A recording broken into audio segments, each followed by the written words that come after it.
के स्टार्टिंग में हम एक ज़ॉम्बी को देखते हैं जिसका नाम आर होता है, और क्योंकि ये ज़ॉम्बी को अपना पूरा नाम याद ही नहीं होता है और इसलिए वो खुद को आर बुलाता है। वो ज़ॉम्बी आर अपनी पुरानी जिंदगी को याद करने की कोशिश भी करता है, लेकिन उसे कुछ भी याद नहीं आ रहा था।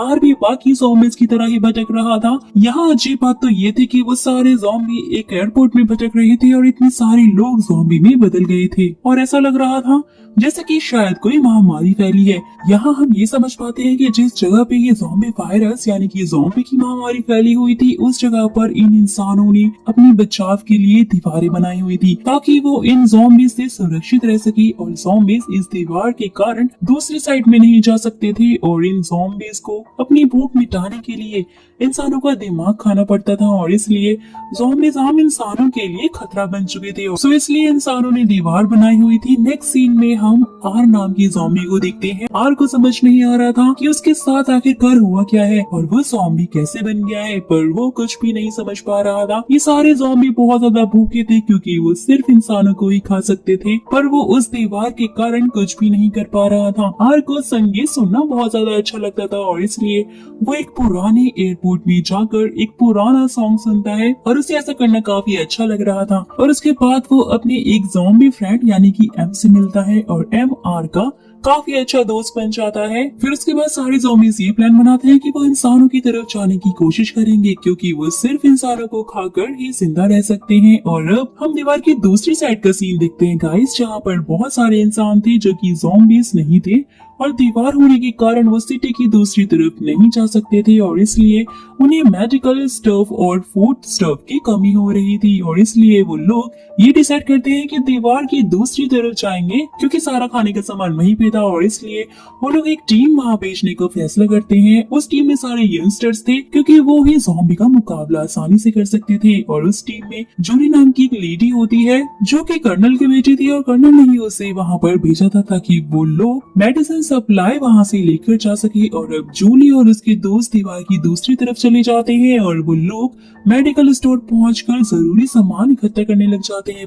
ज़ॉम्बी भी टीम बनाकर इंसानों को खोज रहे थे और उन्हीं मेडिकल स्टोर से इंसानों की स्मेल आने लग जाती है और वो ज़ॉम्बीज़ मेडिकल स्टोर में पहुंच जाते हैं जहां पर वो लोग मौजूद थे। और अब जूली के दोस्त पेरी को वहां पे खतरा महसूस होता है और इसलिए वो चेक करने के लिए जाता है कि तभी अचानक से वहां पर ज़ॉम्बीज़ का अटैक हो जाता है और इसके बाद वो लोग ज़ॉम्बी पर गन पॉइंट करने लग जाते हैं और इसके बाद जूली का दोस्त भी आर पर हमला कर देता है और इसलिए आर को बहुत ज्यादा गुस्सा आ जाता है और जहाँ वो पेरी को मारकर उसका ब्रेन खा जाता है। और उसके बाद आर को बहुत ज्यादा अच्छा फील हो रहा होता है क्योंकि उसने इतने समय के बाद किसी इंसान का दिमाग खाया था।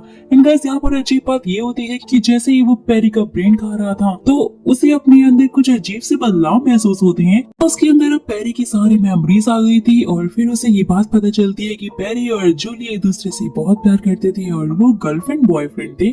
और यहाँ पर गाइस आर का पर्सपेक्टिव पूरी तरह से बदल ही जाता है और वो जूली को अजीब तरह से देखने लग जाता है और वो पेरी की मेमोरीज के कारण ये समझ पा रहा था कि जूली क्या महसूस कर रही है और वो जूली के पास जाने लग जाता है और जूली को वहाँ पे खतरा फील हो रहा था और वो उससे चाकू से हमला करती है, लेकिन उस पर तो कोई असर ही नहीं होता क्योंकि वो ज़ॉम्बी जो था। फिर जूली के पास वो जाता है जहाँ वो उसे कोई भी नुकसान पहुँचाने की बजाय उसे टच करके उसके ऊपर अपनी ज़ॉम्बी वाली स्मेल फैला देता है ताकि कोई भी ज़ॉम्बी को ये एहसास ना हो कि वो एक इंसान है। फिर आर जूली को ज़ॉम्बी से बचाकर वहाँ से ले जाता है और इसके बाद आर जूली को अपने विमान यानी कि अपने प्लेन में लेकर जाता है ताकि वो ज़ॉम्बी की नजरों से बच सके। पर जूली को ये सब कुछ काफी ज्यादा अजीब लग रहा था। उसे नहीं पता था कि वो ज़ॉम्बी आखिरकार ऐसा क्यों कर रहा है। जूली को अभी भी उस पर भरोसा नहीं हो रहा था। जहाँ वो उस पर शक करने लग जाती है पर उसके पास उसमें भरोसा करने के अलावा और कोई ऑप्शन भी तो नहीं था। फिर हम आर को देखते हैं, उसके अंदर धीरे धीरे बदलाव आने लग गए थे और अब वो धीरे धीरे बोलने भी लगा था। वो जूली को समझने की कोशिश करता है, जहाँ वो जूली को समझाने की भी कोशिश करता है कि वो उसे कोई भी नुकसान नहीं पहुंचाएगा। और यहाँ पर आर ने पेरी का ब्रेन खाया तो उसे कुछ विजन भी दिखने लग गए थे जिसमें पेरी और जूली साथ में थे और उसे पता चलता है कि पेरी के फादर भी ज़ॉम्बी वाले वायरस से इन्फेक्टेड हो गए थे और अब जूली और पेरी उनसे मिलने के लिए गए थे कि तब उन्होंने पेरी पर भी अटैक करने की कोशिश की थी और शायद यही वजह थी कि जूली आर से इतना ज्यादा डर रही थी। जहाँ आर को अब ये बात समझ में आ गई थी और आर प्लेन में वापस आ जाता है और वो फिर से सॉन्ग सुनने लग जाता है। जूली अब भी ज़ॉम्बी से बहुत ही ज्यादा डर रही थी, पर वो समझ नहीं पा रही थी कि वो ऐसा क्यों कर रहा है। और यहाँ पर गाइस एक और अजीब चीज होती है। हम यहाँ पर एक और चीज को नोटिस करते हैं कि ज़ॉम्बी बनने के बाद आर्क का दिल पहले बार धड़कता है, जिससे ये बात तो साबित हो गई थी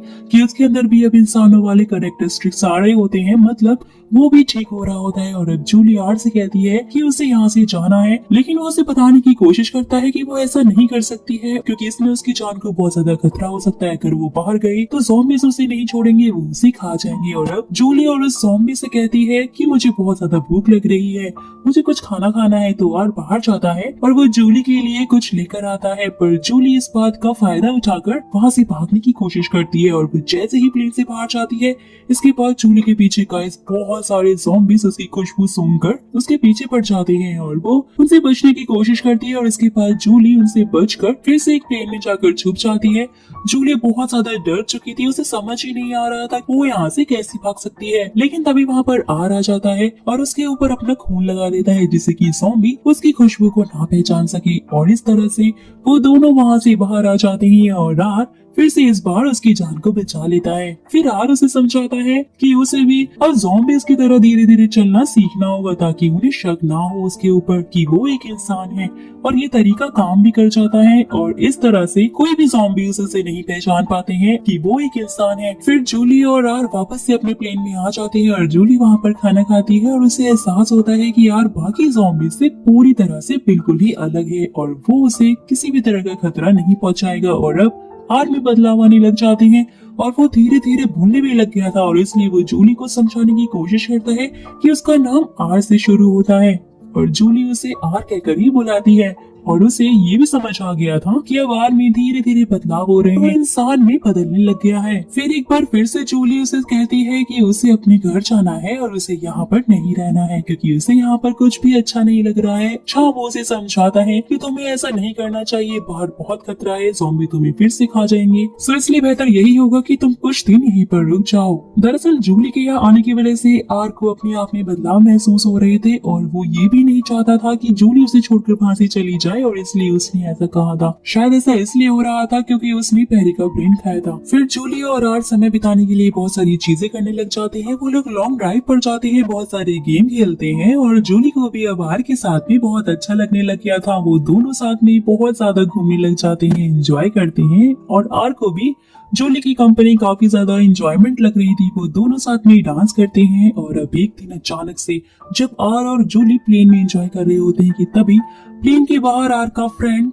यानी कि एम आ जाता है, उन्हें देख लेता है और वो प्लेन के अंदर कोई इंसान है, उसे ऐसा फील होता है। जहाँ वो समझ जाता है कि प्लेन में जो लड़की है वो असल में इंसान है और इसलिए वो उस लड़की को यानी कि वो जूली को खाने की कोशिश करता है। लेकिन वहाँ पर आर आ जाता है और सबसे लड़ाई करने लग जाता है और इस बार वो फिर से जूली की जान को बचा लेता है। अब वहाँ पर और भी ज्यादा खतरा हो गया था और वहाँ पर भूनी आ गए थे, जो कि गाइस नॉर्मल ज़ॉम्बी से भी बहुत ही ज्यादा खतरनाक होते हैं और ये कंकाल की तरह ही दिखते हैं। और उन्हें अब ये पता चल चुका था कि आर के पास एक लड़की है जो कि इंसान है और वो लोग उसे खाने की कोशिश करते हैं। और वहाँ पर जूली पूरी तरीके से बोनी ज़ॉम्बी से घिर चुकी थी कि तभी अचानक से एम वहाँ पर आ जाता है और उनको मारकर आर की फ्रेंड जूली को बचा लेता है। एम अपनी बेस्ट फ्रेंड को बिल्कुल भी नहीं छोड़ना चाहता था और इसके लिए उसे ऐसा करना ही पड़ता है। जहाँ इस तरह से फिर से उसकी एक बार जान बच जाती है, जहाँ एम को भी उसका दोस्त आर वापस से मिल जाता है, जहाँ वो ये भी समझ चुका था कि उस लड़की के आने की वजह से आर में बहुत सारे बदलाव हुए हैं और वो शायद धीरे धीरे इंसान बनने लगा है। और अब जूली के सामने बहुत सारे ज़ॉम्बी आ जाते हैं और वो बहुत ज्यादा घबरा जाती है, उसे समझ ही नहीं आ रहा था कि वो क्या करे कि तभी आर खुद वहाँ पर आ जाता है और जूली का हाथ पकड़ लेता है और वो देखता है कि सभी ज़ॉम्बी धीरे धीरे सब बदलने लग गए हैं और वो किसी तरह से जूली को कोई नुकसान नहीं पहुँचाते हैं। जहाँ वो जूली और आर को जाने भी देते हैं और अब जूली और आर एक कार में बैठकर निकल जाते हैं, पर बहुत ज्यादा बारिश होने की वजह से जूली आर से कहती है कि अब हमें इस घर में रुक जाना चाहिए, क्योंकि आर में धीरे धीरे बदलाव आने लग गए थे और इसलिए उसमें इंसानों की तरह महसूस करने की क्षमता भी बहुत बढ़ गई थी और उसे बारिश में अब ठंड भी लगने लगी थी और उसके शरीर में धीरे धीरे खून भी आने लग गया था। और अब वहीं दूसरी तरफ बाकी ज़ॉम्बीज़ की मेमोरी भी वापस आने लग जाती है और अब धीरे धीरे वो भी इंसानों में बदलने लग जाते हैं और उनका दिल भी धड़कने लग जाता है। जहाँ बोनीस ने उन ज़ॉम्बीज़ पर हमला कर दिया था वो उन्हें खाने लग गए थे, क्योंकि उनमें से अब इंसानों की स्मेल आने लग गई थी। और फिर नेक्स्ट डे हम आर और जूली को देखते हैं। जूली को घर के बाहर एक गाड़ी नजर आती है जिसमें उसके डैड कर्नल नजर आते हैं, क्योंकि वो अपनी बेटी को ढूंढते हुए वहाँ पर आए थे। जूली उनके सामने नहीं जाना चाहती थी क्योंकि वो नहीं चाहती थी कि उसके डैड आर को देखें, क्योंकि उसके डैड ने अगर उसे देख लिया तो उसे बाकी ज़ॉम्बीज़ की तरह ही मार देंगे। और जूली ऐसा नहीं चाहती थी क्योंकि वो उसे प्यार करने लग गई थी और उसे आर के साथ में बहुत ही गहरी अटैचमेंट भी हो गई थी। इसके बाद जूली आर से कहती है कि तुम इंसानों को क्यों खाते हो, तुम्हें ऐसा नहीं करना चाहिए क्योंकि तुम इसके अलावा और भी कुछ खा सकते हो। पर फिर आर उसे समझाने की कोशिश करता है कि जिस तरह तुम सब्जियां और फ्रूट्स खाती हो और ये तुम्हें जिंदा रखते हैं, सो इसी तरह से हम भी इंसानों को खाते हैं और हमारा वो खाना है, और अगर हम उन्हें नहीं खाएंगे तो हम जिंदा कैसे रहेंगे और या फिर हम सरवाइव कैसे कर पाएंगे। लेकिन फिर आर के अंदर भी ये सब कुछ सुनकर धीरे धीरे फीलिंग्स आने लगी थी और इसलिए जूली की बातों को सुनकर उसे पछतावा भी हो रहा था कि वो इंसानों को क्यों खाते हैं। जहाँ वो उसे ये भी बताता है कि उसने पहले यानी कि उसकी बॉयफ्रेंड को मार के खा लिया है और साथ ही वो उसकी वॉच भी उसको लौटाता है। इस बात को सुनकर जूली बहुत ज्यादा अपसेट हो जाती है और वो आर्ट से कहती है कि तुम्हें ऐसा नहीं करना चाहिए था, और इसके बाद आर्ट सो जाता है। और ये बहुत अजीब बात है क्योंकि ज़ॉम्बी बनने के बाद वो पहली बार सो रहा था। ऑब्वियसली ज़ॉम्बी तो सोते ही नहीं है। फिर जब सुबह होती है तो आर्ट बहुत ज्यादा हैरान होता है क्योंकि उसे जूली कहीं भी नजर नहीं आ रही थी। वो उसे हर जगह ढूंढने की कोशिश करता है, पर जब वो घर के बाहर जाता है तो वो देखता है कि गाड़ी भी गायब है और वो समझ जाता है कि शायद जूली उसे छोड़कर वहाँ से चली गई है। ये सब कुछ देखकर उसे बहुत ज्यादा दुख भी हो रहा होता है कि शायद उसने उसके बॉयफ्रेंड को मारकर काफी ज्यादा गलत कर दिया है और यही वजह है कि वो उसे छोड़कर चली गई है। जहाँ वो बहुत ही ज्यादा इमोशनल हो जाता है और ये इंडिकेट करता है गाइस कि वो इंसान पूरी तरह से बढ़ने लग गया था। फिर आर अपने साथियों से मिलता है और उन्हें सब कुछ बताता है कि उन्हें बदलाव आने लग गए हैं, बोनीज उन्हें ढूंढ रहे हैं और इसलिए वो लोग फैसला करते हैं कि वो लोग अब दीवार पार कर लेंगे और दूसरी तरफ चले जाएंगे। और उन्हें पता नहीं था कि दीवार कैसे पार करनी है, लेकिन आर के पास पहले की मेमोरीज थी और इसलिए वो दीवार पार करने का रास्ता ढूंढ ही लेता है और वो लोग दीवार की दूसरी तरफ पहुंच जाते हैं। सीन यहाँ शिफ्ट होता है और हम जूली को देखते हैं। वो अपने घर में थी और वो अपनी दोस्त को ये बता रही होती है कि उसे ज़ॉम्बीज़ में चेंजेस दिखाई पड़े थे और उसे आर की याद आने लग जाती है। फिर जूली बालकनी में चली जाती है कि तभी उसे समय उसे वहाँ पर आर दिख जाता है। फिर जूली उसे अपने पास बुलाती है क्योंकि अगर किसी को पता चल गया कि वो एक ज़ॉम्बी है तो वो उसे मार देंगे, और इसलिए जूली और उसके दोस्त आर का मेकअप करती है और इसके बाद आर भी इंसानों की तरह ही दिखने लग जाता है। आर जूली को बताता है कि अब सारे ज़ॉम्बीज़ इंसानों में बदलने लग गए हैं और अब तुम ही हो जो कि कुछ न कुछ कर सकती हो हमारे लिए, और इसलिए जूली अपने डैड के पास जाती है और ये कहती है कि अब उन्हें दीवार हटा देनी चाहिए। लेकिन जब वो वहाँ जाती है तो उसे पता चलता है कि उसके डैड बिल्डिंग की दूसरी साइड को नष्ट करने वाले हैं,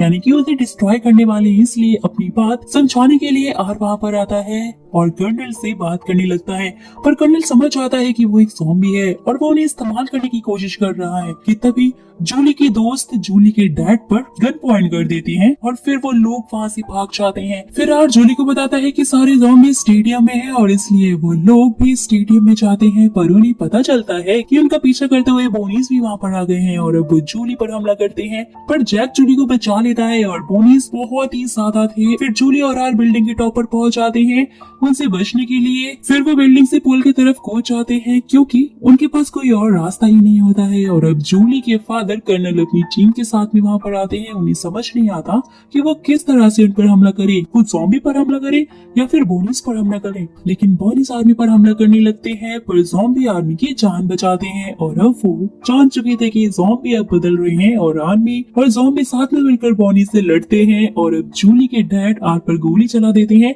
क्योंकि उन्हें यकीन नहीं हो रहा था कि आर बदल चुका है। पर फिर हम देखते हैं गाइस कि आर की बॉडी से खून निकलता है जो कि ये बताता है कि आर पूरी तरह से इंसान बन चुका है। और जूली के डैड तभी ऑर्डर देते हैं कि ज़ॉम्बी के ऊपर हमला ना किया जाए। फिर धीरे धीरे इस तरह से सब कुछ ठीक होने लग जाता है और इंसान उस दीवार को भी गिरा देते हैं एंड